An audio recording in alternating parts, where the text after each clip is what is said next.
J'ai beaucoup réfléchi ce week-end sur la dialectique du masculin et du féminin et du singulier et du pluriel, et je me suis aperçu qu'il y avait certaines erreurs que j'avais commises à ce sujet.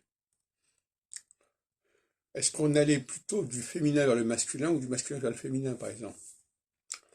Et finalement, je suis arrivé à la conclusion que l'on passait d'abord du féminin pour aller vers le masculin, et du singulier pour aller vers le pluriel. Mais pour ce faire, pour arriver à cette conclusion, il m'aura fallu mettre en avant la diphtongaison et revaloriser la diphtongaison comme étant un élément de progression et de dépassement d'un état premier et primitif.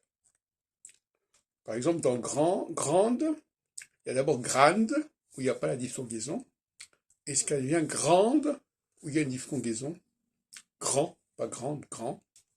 Et là, il y a une progression, et le passage du féminin au masculin, c'est une progression, de la même façon que le passage du singulier au pluriel, c'est une progression.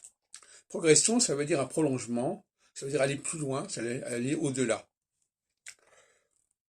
Alors, donc les langues aujourd'hui ont en grande partie perdu ce marqueur de progression qu'est la diphtongaison. Le français est une des rares langues qui a su à peu près maintenir celle-là, soit que ce soit au niveau de la prononciation ou que ce soit au niveau de l'écriture. Dans le cas du français, par exemple, les indicatifs comme il mange, ENT, sont normalement des diphtongaisons, sauf qu'on ne les respecte pas en tant que telles, pour des raisons que on abordera par la suite.